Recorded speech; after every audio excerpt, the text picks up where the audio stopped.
For years, the Playseat Trophy has been the benchmark for tubular sim racing cockpits. Lightweight, stylish and surprisingly rigid. It has dominated this segment almost uncontested. But now there's a new challenger, the Trak Racer TR5. On paper, it promises more adjustability, more expandability and even more premium experience. The question is, does it actually beat the king of tubular cockpits? Let's find out. When it comes to price, well, you have the Playseat Trophy, which comes in at €599 if you go look at the official Playseat store, but you can find it at retailers for a bit lower price, €549, €529. The Trak Racer TR5 comes in at €549, so it is a bit the same price. During the year you will see the price lower still a bit, around €500 for both these cockpits. If I look what I get for this money, with the Playseat Trophy you get the sim rig, of course, itself, you get a manual, and then you get some feet that come with the Playseat Trophy. It's just some soft Velcro to put under the frame to protect your floor, and that is about it that you get with the Playseat Trophy. On the other hand, with the TR8 you get the shifter holder, you get the attachment material, you get the cable binders, and of course also a manual. When it comes to the pedal base holder, there is also a big difference between the two cockpits. Playseat Trophy uses the traditional full pedal plate, and the TR5 uses the two separate moving plates. A big advantage of these separate moving plates is that no matter what pedals base that you have, no matter what separate pedals that you have, you can attach them to it. This is a bit different with a full pedal plate. There you have the extrusions which are on it, and well, it will not fit every pedal base out there. Most common ones, of course, no issue, but the more exotic ones will be an issue. Of course, if you have a drill, then you can solve this issue. So is it an issue? Well, when it comes to configuration, well, they are both a bit the same when it comes to the functions that they have. So both can be put higher, lower. I think the Trophy has 6 centimeters more for height than the TR5, and it can be put at 6 centimeters from the ground. And I think the TR5 is around 8 to 10 centimeters. A big difference here is that the TR5, it can tilt a lot more angles towards the front of the pedal base. So you can incline it more in this direction, and this is a very important one. The pedals can be sit also a lot closer to the driver than with the Playseat Trophy. So I would think that the configuration possibilities together with the compatibility, the TR5 is a bit superior to the Playseat Trophy. For the wheelbase holders, well, both of the wheelbase holders can incline. The TR5 can also be put a bit higher, but I'm talking 1 or 2 centimeters, not more. And the inclination of the Playseat Trophy is a bit superior when it comes to the inclination of the TR5. So you have a lot more range upwards and downwards for inclination on the Playseat Trophy. Now, I would say that the inclination of the TR5 is already sufficient, because I'm having difficulties while driving like this or like this. Yeah, that's not necessarily an improvement. What is, on the other hand, an improvement on the TR5 is this. So you can slide the tray 10 centimeters closer to you, and this is something which is not possible with the Playseat Trophy. You can turn the entire wheelbase holder around of the Playseat Trophy, but it doesn't give that much of a difference. Of course, you will be 10 centimeters further also, but it's only one position, so there's no fine tuning or whatever.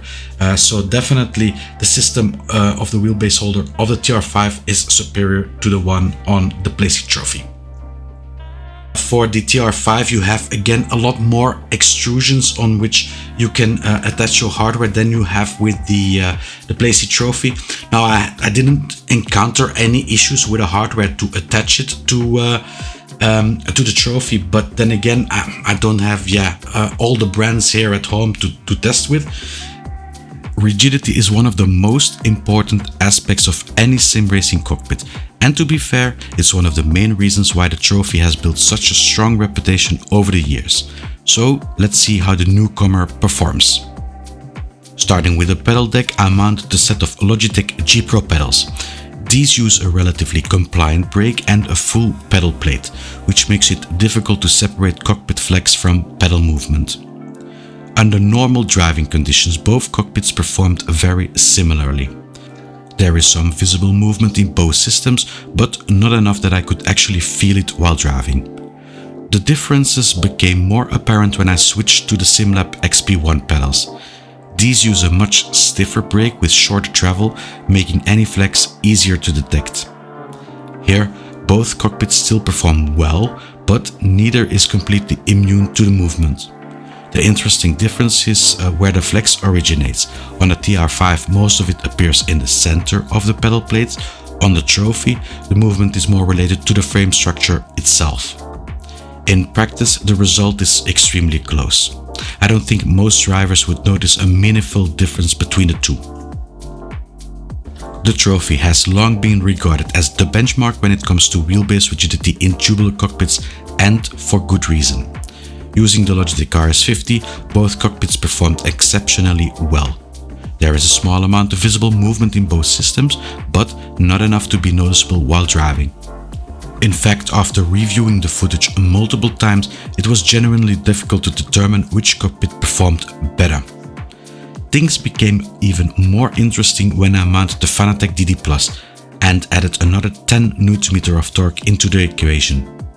Now, running the wheelbase at maximum output, a setting that most people realistically wouldn't use for extended periods, both cockpits continued to impress. There is some visible flex when loading up the wheel in heavy corners, but the amount is remarkably small considering the forces involved. Looking at the footage, I would actually give a slight advantage to the TR5 when handling the additional forces of the DD+. It's a very small difference, but an impressive result nonetheless, considering the trophy has long been regarded as the benchmark in this category.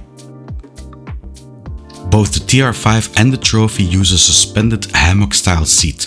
The advantages of this design are obvious. It's lightweight, comfortable, and adapts well to the different body types. In terms of adjustability, however, the TR5 clearly has the advantage. Its backrest can be adjusted quickly over a very large range, while the trophy requires more fiddling to achieve the desired position. Comfort is excellent on both rigs. Thanks to the adjustable tension straps, you can fine-tune the support and determine how much you sink into the seat. The materials are also very similar, with breathable fabric in the center and more durable materials around the edges. One thing that genuinely surprised me on the TR5 is the headrest. Not only can it be reversed between faux leather and suede, but each side also uses a different foam thickness. Depending on which side to choose, the headrest sits slightly further forward or backward. The TR5 also offers noticeably more room, with approximately 54 cm of usable seating width compared to the 48 cm on the trophy. Larger drivers will certainly appreciate the extra space. Footprint is often one of the biggest reasons people choose a tubular cockpit in the first place. Looking at the length, there isn't much separating these two. Both measure roughly 140 cm in a typical GT seating position. Although this will obviously vary depending on the driver's size and seating preference. The biggest difference is width. The TR5 measures approximately 78 cm wide when equipped with a shifter mount, or 64 cm without it. The trophy, by comparison, is remarkably slim at just 58 cm. Height follows a similar trend. The trophy stands at around 98 cm, while the TR5 reaches approximately 108 cm. But the most striking difference isn't the size, it's the weight.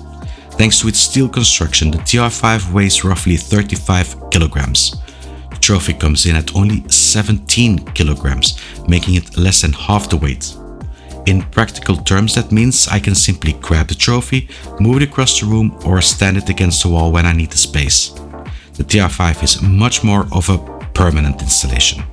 So if portability is high on your priority list, the Trophy has a very clear advantage.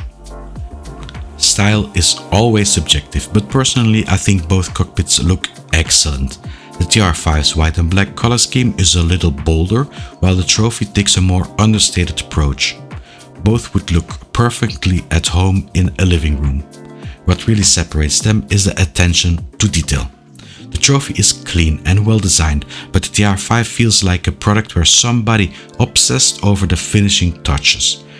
The branded feet, the branded spacers, the bolt covers and the overall presentation all contribute to a more premium feel. That's not to say the TR5 is perfect. During setup I noticed some marks appearing on the paint where the spacers have been repositioned. It's a minor issue but worth mentioning. If you want something a little more eye-catching, both brands also offer special editions. The TR5 can be ordered in a Hot Wheels livery, while the Trophy is available in Logitech's blue and grey color scheme. The ecosystem is a very big difference between the two seats. You have at the one hand you have the Playseat Trophy, which just has in the ecosystem the shifter holder and a mat.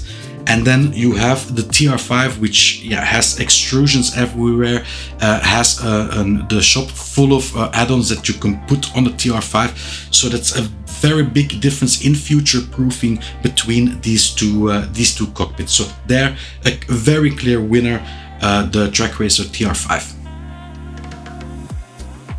One of the most frequently reported issues with the Playseat Trophy is tearing of the seat fabric. Now, I want to be careful here because I haven't personally experienced this on any of the Trophy cockpits I've owned. However, after reading comments and user experience online, it is clearly a concern that comes up regularly. I'm not a fabric engineer, but if I had to speculate, part of the issue may be related to the way the hammock seat wraps around the large curved frame tubes. This creates larger contact areas and potentially more stress on the material over time.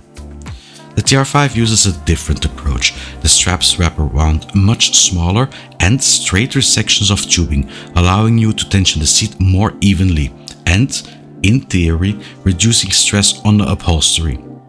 Whether this proves to be the better long-term solution is something only time can tell. But from a design perspective, I do prefer the approach Trak Racer has taken here. What makes the Trophy situation more frustrating is the apparent difficulty of obtaining replacement seat components. This is something I've seen mentioned multiple times by owners. Trak Racer, on the other hand, indicated that replacement parts should be available, although I wasn't able to independently verify that. The Trophy's fabric feels fantastic. It's soft, premium and very comfortable against the skin. Unfortunately, the same fabric can also be difficult to keep looking fresh. I discovered this when I purchased this second-hand Trophy. There was a stain on the headrest that simply refused to come out, even after using dedicated cleaning products. That's one of the practical advantages of the TR5's 4-letter sections. They may not feel quite as luxurious to the touch, but they're significantly easier to clean and maintain over the long term. The feet, or whatever we're supposed to call them, remain one of my biggest criticisms of the Playseat Trophy. Playseat solution was essentially a strip of adhesive Velcro attached to the underside of the frame. It felt like an afterthought when I reviewed the Trophy years ago, and my opinion hasn't changed since. Not only does it look a bit cheap, it also tends to come loose over time. Once that happens, you're back to metal contacting the floor, which isn't great for either the paint or your flooring. The TR5 takes a much more conventional approach with proper rubber feet. They improve grip, reduce vibration transfer and do a better job protecting the floor. It's a small detail, but one that improves the overall ownership experience. After comparing these two cockpits side by side, where do we end up? Well, the Playseat Trophy is still an excellent cockpit, even years after its release. It's incredibly light, surprisingly rigid, and remains one of the most elegant tubular designs on the market. There's a reason it became the benchmark. But benchmarks don't stay benchmark forever. The TR5 manages to match the Trophy in the areas that matter most: comfort, driving position, and wheelbase rigidity. Then it has more adjustability, a larger ecosystem, better future-proofing, and a level of finishing that genuinely impressed me. The Trophy is still the better choice if you need something lightweight and easy to move around. At only 17 kilograms, it remains in a class of its own. But if you're looking for the most complete tubular cockpit currently available, the one that gives you the fewest compromises and the most room to grow, my choice would be the Trak Racer TR5. And perhaps that's the biggest compliment I can give it. For years, the Playseat Trophy was a cockpit I measured every tubular rig against. The TR5 is the first one that made me reconsider where that benchmark should be. If you have a comment on how you think these designs can be improved, let me know in the comments section. I believe both companies, and especially Mats Sten, founder of Trak Racer, will appreciate your thoughts on improvements for their hardware. For the rest, if you buy new hardware, please buy via an affiliate link. That way, you sponsor the channel, you sponsor me without any cost to your own. It's getting really important now. So this is my last month that I work for an employer. From next month, I need to find other resources to buy food with. So if you would buy via an affiliate link, that would really help me out. Have a good evening, and I will see you all next video.